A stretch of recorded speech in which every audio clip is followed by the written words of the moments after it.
On today's episode, I'll break down the Blackhawks 2025 draft class and talk about Anton Frondell, Vaclav Nestrasil, and Mason West.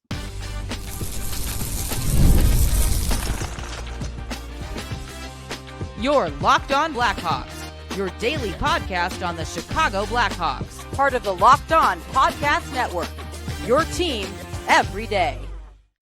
What's going on, Blackhawks fans? Welcome back to another episode of Locked On Blackhawks, part of the Locked On Podcast Network, your team every day. I'm your host, Jack Bushman. You can go and give me a follow on X at Jack Bushman too, but make sure to check out my strictly Blackhawks account at Talkin' Hockey. That way you don't miss out on any of the latest Blackhawks news and updates. Happy Wednesday, everyone. Hope everyone's day is going well. I know I'm a little bit behind the eight ball here this week, and I greatly apologize for that. Just got some life things going on here recently, a memorial service, graduation party over the weekend, as well as work on Saturday, Monday, and Tuesday this week. Had to go on down to CHGO Studios on Monday. Thanks again to Mario Tirabassi and Jay Zawoski from CHGO Blackhawks for having me on. Greatly enjoyed that chat. Make sure to go and check it out if you haven't done so already, as well as it just being a very big week for me and the other media company that I work for since it's the John Deere Classic, the only PGA Tour event that comes to Illinois. So there's been a lot on my plate here this week, and again, I greatly apologize for that. Fortunately, the Blackhawks really haven't been doing anything too crazy in free agency, and don't worry, I'll be touching on that during tomorrow's episode, but I still haven't been able to get into my full thoughts on each and every selection that the Blackhawks made in the 2025 NHL Draft. I've posted, shorts, my live reaction videos that I did with Locked On, following each and every one of the Blackhawks first round selections, so I've gotten content out there and my quick thoughts on each player, but I definitely wanted to dive further into each one of these selections and just, again, give a little bit more thoughts of mine on each and every one of these picks. I know up top for the Blackhawks, it was unfortunately as we expected, but I don't think it was necessarily as we thought it was going to go for the Hawks in the back end of the first round. Want to talk about the NHL draft as a whole as well. So lots of good stuff here on today's show. But kicking things off, the Blackhawks, obviously, we're on the clock first with the third overall selection. Matthew Schaefer goes number one to the New York Islanders as expected. And Michael Misa goes to the San Jose Sharks. Kind of got our hopes up those 48 hours leading up to the draft, only for them to get crushed. This was what I expected to happen, though, throughout the entire process. San Jose does wind up selecting Michael Misa, and that leaves Anton Frondell right in the Blackhawks' laps. And we knew, according to Cam Robinson of Elite Prospects, even though he was the one kind of teasing us with this Michael Misa news, he also mentioned that Anton Frondell wasn't going to make it past number 3. If Misa was off the board, as I've talked about for a while now, it was going to be Anton Frondell. The Hawks select him over Porter Martone, Caleb Denwyer, and James Higgins. And we know Anton Frondell at this point in time, right? 6'1", 205-pound Swedish center who played for Djurgårdens in the Hockey Allsvenskan League this past season and had a really strong year. 25 points, 11 goals, and 14 assists in 29 regular season games. Also added 7 points, 3 goals, and 4 assists in 16 postseason contests. And his points per game margin that he had in the regular season, again, 25 points in 29 games. That was a better point per game margin in his draft eligible year than William Nylander, than David Pastrnak, than some really impressive players that have come from the Hockey Allsvenskan League over these last few years. So obviously a lot to like with Anton Frondell, even though, as I've been outspoken about, he wouldn't have necessarily been my pick overall at number 3, just because I do have some concerns about his playmaking upside. I do also worry about how much of an edge he's really going to play with despite bringing that size to the table. And he also, had a little bit of a lackluster showing at the U18 World Junior Championship for Team Sweden, having only 1 goal and 2 assists for 3 points in 5 games. Although I should point out that Frondell was dealing with some injuries earlier on in the season, and that actually got him off to a little bit of a slow start for Djurgårdens, which, funny enough, he still wound up producing 25 points in 29 games and finishing on really strong. So even though, again, it wouldn't have been my pick, Anton Frondell makes a lot of sense here for the Blackhawks at number 3 as far as his strengths and what he provides. Size and skill. The Blackhawks have been missing that for far too long inside of their top 6. He brings that immediately, and he already knows how to play a pro's game. He already knows how to handle the pro style. Even though he's playing on the bigger sheet, yes, over there in Sweden, he handles himself really well and makes professional plays. Plays a 200-foot game, always gives you effort on the defensive side of things, knows how to utilize his body to his advantage and to protect the puck. And oh yeah, he has arguably the best shot in the entire draft class as well. That's going to pair really nicely along with Connor Bedard potentially on the top line for a long, long time. So obviously a lot to like about Anton Frondell. There are some weaknesses that come with his game, though. Again, like I mentioned, questionable playmaking upside because he also doesn't have elite speed. He knows how to maneuver around out there on the ice and get open, but he doesn't have game-breaking, next-level type of speed that would make it a little easier for him to lug the mail in the NHL. And then again, I don't know how physical of a player he's going to be, despite being 6'1", 205 pounds. Swedes never necessarily are the most physical style player or the way they go about their business.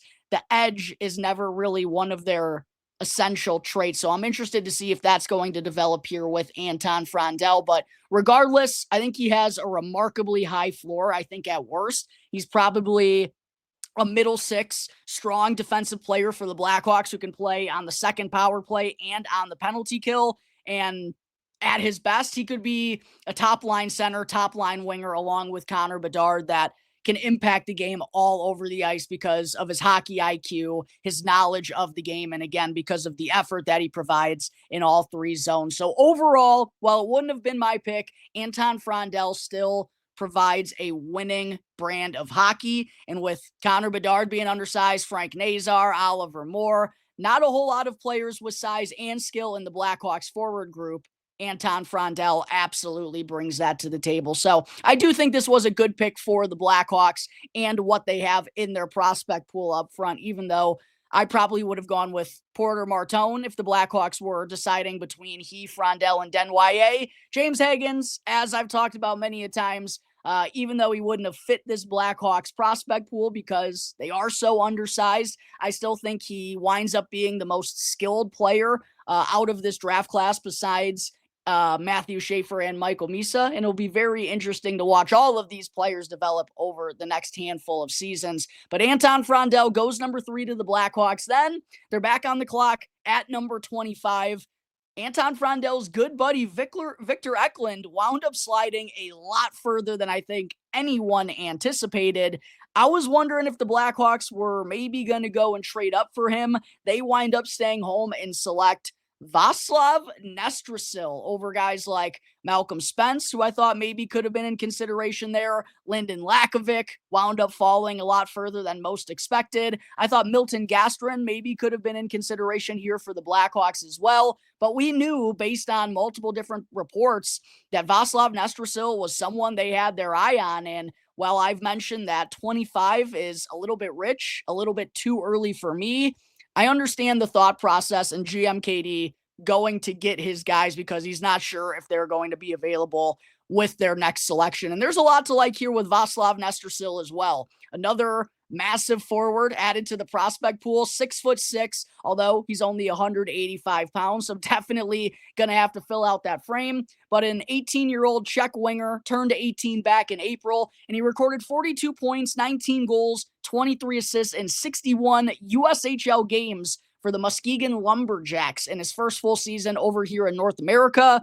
Does that team sound familiar to anyone, Blackhawks fans? Oh yeah, that's because that's where Sasha Boisvert played in the USHL before making the leap to college hockey and having a smashing freshman season with North Dakota. Vaclav Nestrasil is going to be taking his talents from Muskegon to UMass in the fall for his freshman campaign. Hopefully he'll find that transition very swimmingly, just like Sasha Boisvert did here. But again, more size added to the Blackhawks forward group and a player who has a lot of upside because of his mold. He skates really well for a kid who is so big at a young age, and sometimes those guys can be a little bit clunky, can be hard for them to get going. Vaclav Nestrasil looks pretty fluid out there, and he utilizes that skating ability to be a pretty sound puck mover and has good playmaking upside as well, and he is someone who can be physical. I do think there's still another level for him to get to. I still think there's a little bit more of an understanding that he needs to reach in order to comprehend how to utilize his frame and how to squeeze the most out of it out there on the ice. He's definitely going to have to get stronger too. I mean, only 185 pounds at 6'6". He's a little bit of skin and bone out there, and gaining that weight is definitely going to help him win some of those battles. That's something that, despite him having good effort and size and wanting to mix it up, he's not all that effective in the corners and in those one-on-one battles right now. So some consistency, some fine-tuning that he needs to happen to his game with UMass. I expect he'll probably be there for multiple seasons, kind of rounding out his game, but a high upside swing here from general manager Kyle Davidson at number 25, one that I understand completely, even though, again, I thought it was a little bit too early, in my opinion, for Vaclav Nestrasil, but we'll see about this pick and about what Nestrasil looks like in a couple of years, because I think it would be a little bit foolish to judge him right here, right now, as much of a raw talent as he is. And I think that's kind of the same conversation around the 29th overall selection in the 2025 NHL Draft in Mason West. The Blackhawks general manager Kyle Davidson's forte, trading back into the first round to go and get one of his guys. He packaged the 34th overall selection and the 62nd overall pick, both of his second round picks, to get back into the first round and select Mason West here, 29th overall. And Mason West, more size to the forward group, 6'6", but unlike Vaclav Nestrasil, he's already a beefcake, 218 pounds. Already is Mason West as a forward. And oh yeah, this kid isn't going to be turning 18 years of age until August 3rd. Very, very raw is Mason West. He had 9 points, 1 goal, and 8 assists in 10 USHL games with the Fargo Force. And the reason why he only played 10 USHL games is because he joined on with them late in the season after playing quarterback for Edina in Minnesota in a very similar mold as Anders Lee, someone who's kind of had his name thrown around Blackhawks rumors for these last couple of seasons. A quarterback in high school for Edina, very similar mold here to Mason Lee, absolute massive human being. And he's actually going to be returning to Edina for his senior season to play quarterback in the fall. And while it's a little bit risky, I get it with the way this kid balls out there on the football field. I believe he had 36 touchdowns and only 4 interceptions last year. The Blackhawks are apparently okay with West going back to Edina for his senior season. After that, he's going to return to the Fargo Force to play in the USHL, and then he'll join on with Michigan State in the 26-27 season. Obviously, a collegiate program that has been one of the best in all of college hockey, very good at the developmental level. And Mason West is definitely going to need, like Vaclav Nestrasil, some fine-tuning and some more development before he ever hits the professional scene. He's got great size. You can't teach that. He's already filled out. He's a phenomenal athlete, and it's pretty clear general manager Kyle Davidson loves his athletes. He loves his football players apparently too, taking AJ Spellacy last year in the 3rd round, taking Mason West here in the 1st round. A lot of raw potential for Mason West, but another guy who's got size and who can skate out there, which gives him a lot of upside. Very, very raw, needs to be coached up, needs to play against some better competition, needs to just play hockey overall more consistently. But another pick that I think, is easy to judge right here, right now, especially when Hawks fans first saw they traded 34 and 62 to go and select, a high school quarterback who's not even fully committed to hockey. Well, GMKD and the Blackhawks scouting department believed that the Los Angeles Kings were actually planning to make a hometown smash and trade back into the 1st round to go and select Mason West. So they had reason to believe that he wasn't going to be available at number 34. That was kind of something that I think Hawks fans jumped all over a little bit early. And again, for taking a player like Mason West, who does have a huge question mark next to him. But as Kyle Davidson spoke about following this first round,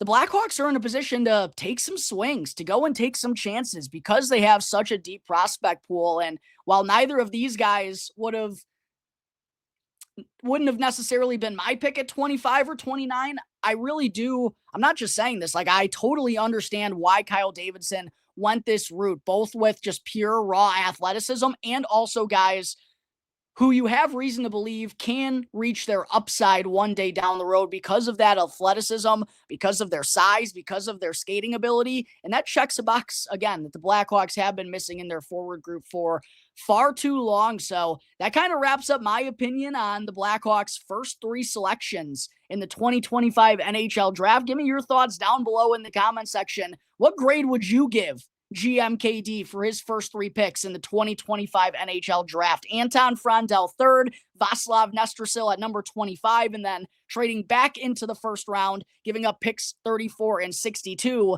to select Mason West at number 29. My personal opinion, I'd give GMKD a B, but again, it's just hard to really know what Vaclav Nestrasil and Mason West are going to turn into at this point in time because they're still so raw. There's still big question marks, but I do like Kyle Davidson swinging for upside here, and that now gives him 11 first-round selections since taking over as the Blackhawks general manager, 3 in 2022, 3 in 2024, and 3 again here in 2025. But I'm not done with the draft chatter, Blackhawks fans. Coming up in just a moment, stick with me as I'll dive into each and every selection that the Blackhawks made during day 2.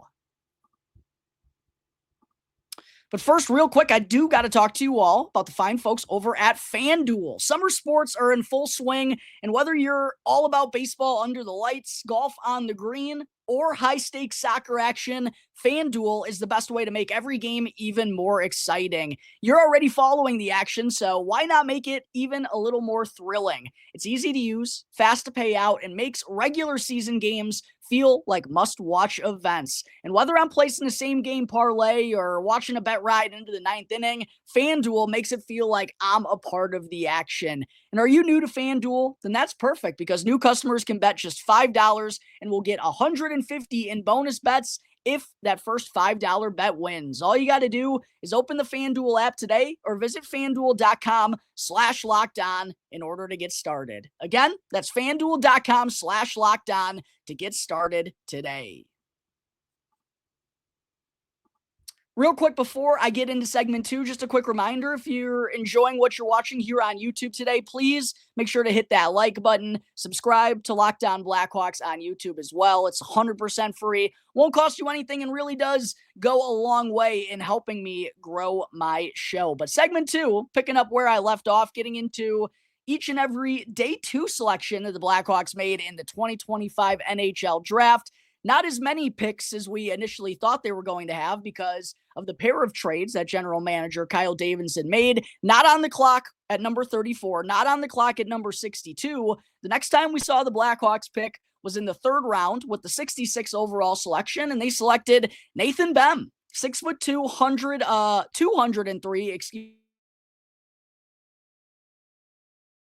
Again, another player on the younger side of this year's draft class, giving them maybe even a little bit more upside. And Behm tallied 66 points, 31 goals, 35 assists, and 59 WHL games for the Kamloops Blazers this past season. And he got off to a blazing start. Wink, wink. See what I did there?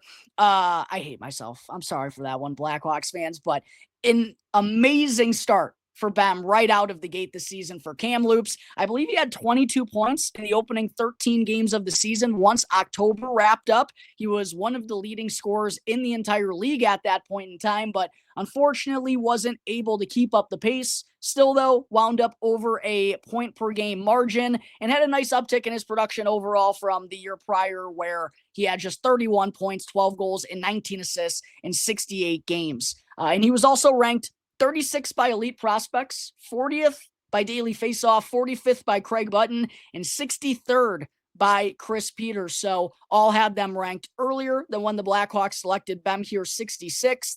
Another guy in the forward group, stop me if you've heard this before, who has size and skill. Behm, though, in particular, brings a mold that I really do like. Nestrasil, obviously, a little bit of a project, still has to fill out his frame a little bit. Mason West, just his overall hockey consistency and fine-tuning his game, that's going to be important. Nathan Behm already understands how to use his size, and he utilizes it to go and crash the net, to be really scrappy and gritty along the boards, and he has a really good shot that complements it, that'll help his offensive game, I think, transition over to that next level. And I thought it was funny hearing Nathan Behm and kind of getting into his player breakdown, watching his videos, looking at what scouts have to say about his strengths, weaknesses, and upside, and then hearing him in his Blackhawks interview when talking about himself. He, in particular, talked about his offense. I think Nathan Behm is always going to be more of an offensive-minded player because one of his biggest weaknesses or concerns about getting to that next level is his defensive consistency, his defensive effort, and just rounding out his game and providing more of an impact when he doesn't have the puck. Those are things that he's definitely going to have to work on, but he's always going to be more known for his offensive abilities, his size, again, like I said, and the strength that he already provides at a young age. And on top of it, the shot that he possesses can be good and beat goaltenders from the dots one-on-one.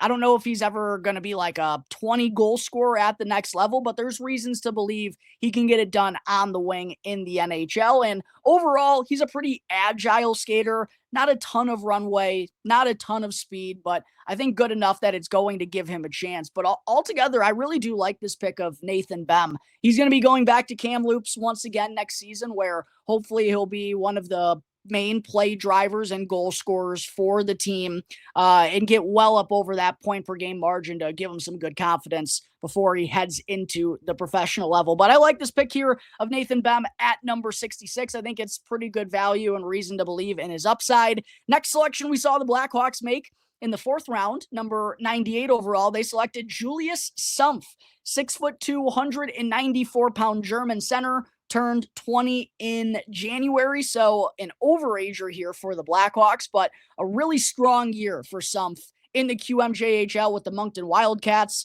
who of course won the QMJHL title. He had 65 points, 26 goals, and 39 assists in 58 regular season games, added 16 points, including 10 goals in 10 postseason games to help Moncton run through the QMJHL postseason. And then he also led Germany at the U20 World Junior Championship this past winter with 7 points, 2 goals, and 5 assists in 5 games. So good makeup here for Julius Sumpf. Good final season before finally getting drafted. And he also, like Vaclav Nestrasil, is going to be taking his talents to collegiate level next season, where he'll be joining Providence along with fellow Blackhawks prospect John Mustard. So a pair of Hawks prospects to be keeping an eye on for in the Friars system next year. But Julius Sumpf, known more so probably for his two-way play and defensive effort.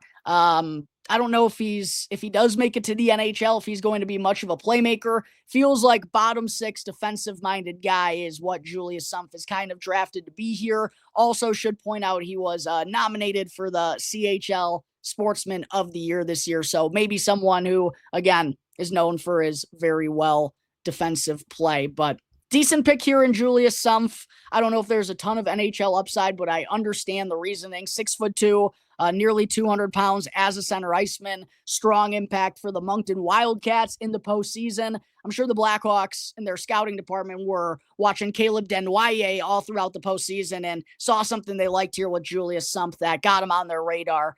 Got him on their radar here in the fourth round. And then the Blackhawks with their second fourth round selection, 107th overall.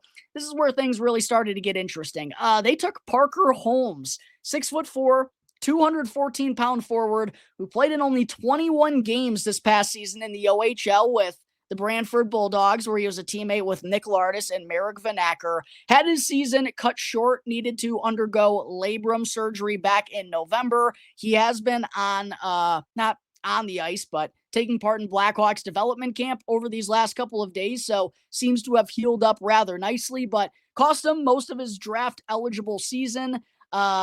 In the 21 games that he did play, though, only had 1 goal and no assists, which is really something, but the Blackhawks didn't draft him for his offensive upside. They drafted him because he's a big boy, 6'4", 214 pounds, and he knows how to fight, could serve as some protection potentially down the line for guys like Connor Bedard, Frankie Nazar, the skill players that the Blackhawks have in the lineup. So a little bit of a wild card here with Parker Holmes, but I get what GM Kyle Davidson is doing. Not really sure Holmes is ever going to be an NHLer, though. And I think the same kind of mold fits the 6th-round pick, 162nd overall selection here, and Ashton Kumbie, 6'5", 216-pound left-handed defenseman, which isn't really a need in the Blackhawks organization.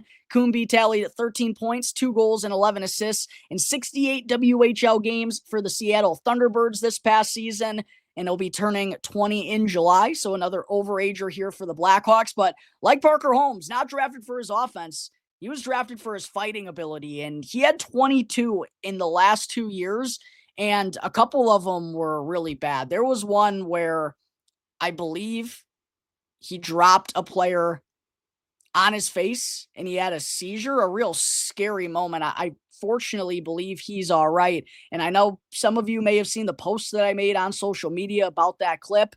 I didn't mean any offense to that. I just posted that emoji because I was like, holy crap, like Ashton Kumbie has some ridiculous I hope the kid absolutely is okay, but Ashton Kumbie, known as a fighter, 100%. That is his mold. That's the reasoning the Blackhawks selected he and Parker Holmes in the 4th and 6th round. And then the last selection we saw the Blackhawks make in the 2025 NHL Draft came in the 7th round, their first of what originally was 2 7th-round selections. They were on the clock at number 194, and they selected goaltender Ilya Konarski, which I thought was a really savvy pick here in the 7th round. 6'3", 192-pound goaltender who turned 20 back in December. So again, another overager here, but he had a really strong season in Russia's MHL. He went 22-8-1 with a 2.24 GAA, 938 save percentage, and 4 shutouts in 34 games. Now,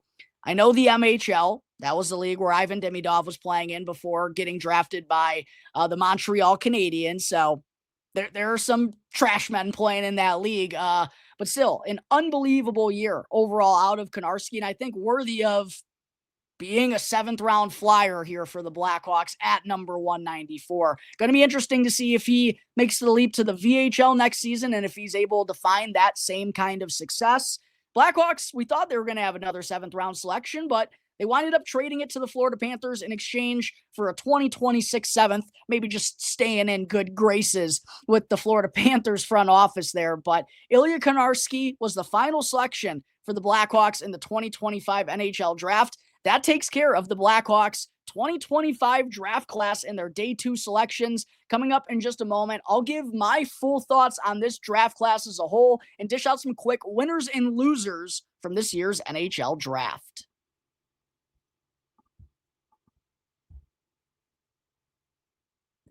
All right, just wanted to say real quick, thank you all again for making Locked On Blackhawks your very first listen. Here to start off your day. For your second listen, make sure to go and check out the Locked On NHL podcast, where there is no offseason, bringing you the daily league-wide stories that matter the most with the local coverage you love from Locked On. You can easily find Locked On NHL right now on YouTube or wherever you may be listening to your podcasts. All right, segment 3, giving you my final thoughts, putting a bow on this 2025 Blackhawks draft class. Obviously, they wanted to add some more size, in particular to their forward group. They wanted to get a little bit more nasty. They wanted to add some physicality and maybe some protection for the young skill guys that they have in the organization right now. And again, it's really clear that Kyle Davidson, loves his athletes. He loves guys who test really well at the NHL Combine. He's not afraid to take guys who dabble in different sports, guys who are absolutely massive and, again, have some skating ability to make you believe that there's a chance they can make it to the NHL.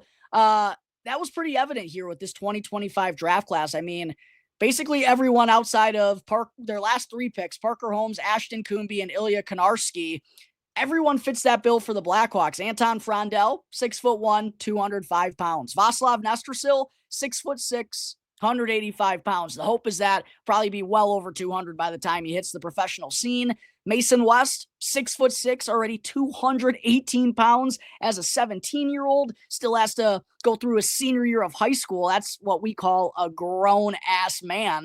Nathan Behm, 6'2", 203 pounds. Julius Sumpf, 6'2", 194 pounds. And shoot, Parker Holmes, 6'4", 214. Ashton Coombe, 6'5", 216.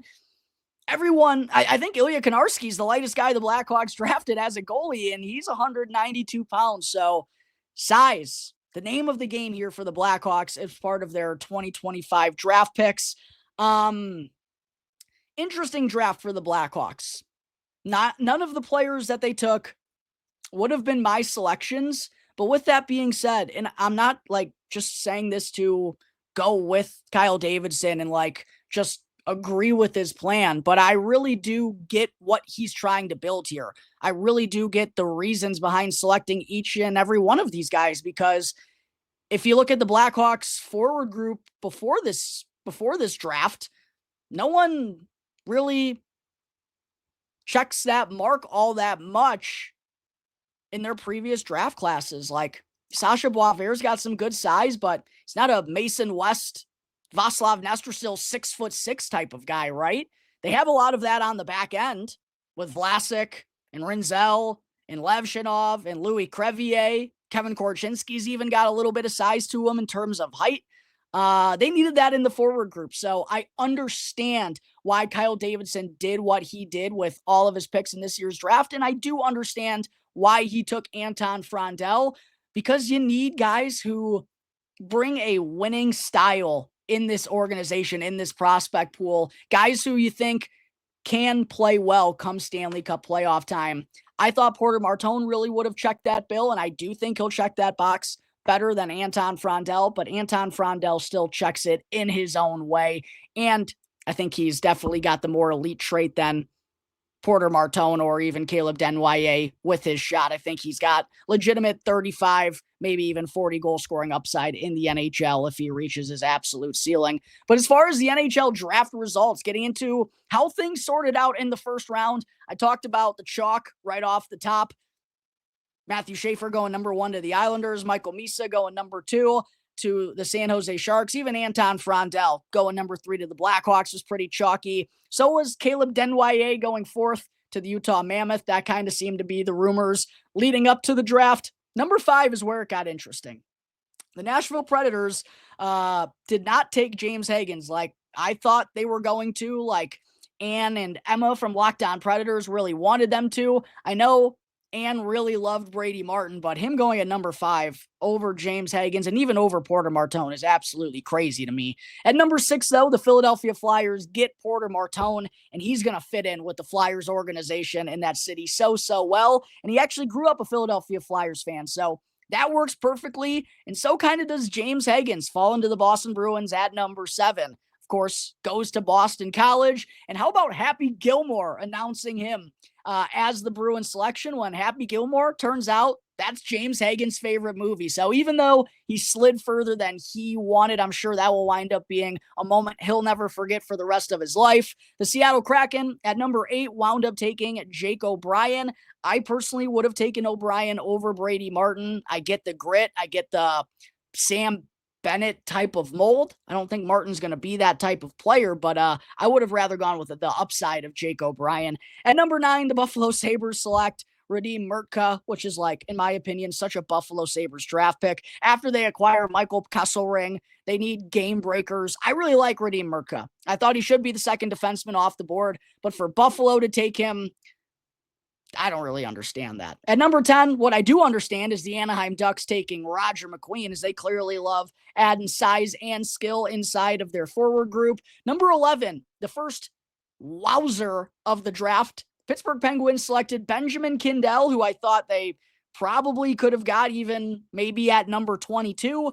At number 12, the Philadelphia Flyers trade up and select Jack Nesbitt, who I didn't expect to go that early either. Didn't think they necessarily got the best value there, but do really liked what they did with their first selection.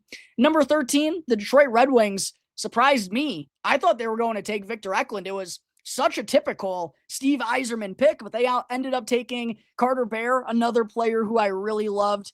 Expected him to go early on in the teens. Number 14, third defenseman off the board, the Columbus Blue Jackets selected Jackson Smith. I did anticipate him going ahead of Kashawn Aitchison, but didn't expect it to be this late in the first round. At number 15, the Vancouver Canucks select Braden Coots. 16, my boy, Victor Eklund, who I rated 7th in this draft class, finally goes off the board at number 16. And then with back-to-back selections, the Islanders at 17 select Kashawn Aitchison. That's pretty darn good value with both of those guys. 18, Calgary Flames select Cole Rezny. I think that's really good value for Rezny. And then 19, the St. Louis Blues select Justin Charbonneau. I think that's really good value on Charbonneau for his goal-scoring upside.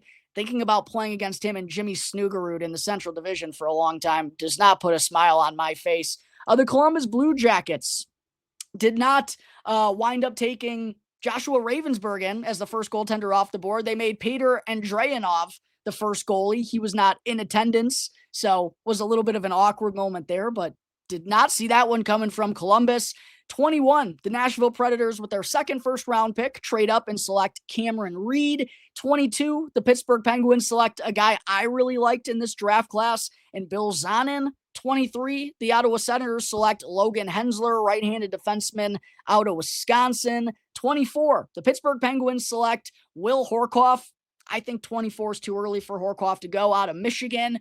25, the Hawks select Vaclav Nestrasil. 26, the Nashville Predators select Riker Lee out of the USHL. Shout out to my boy Big Will for being a huge USHL fan. Happy we got a USHL boy for you here in this draft class.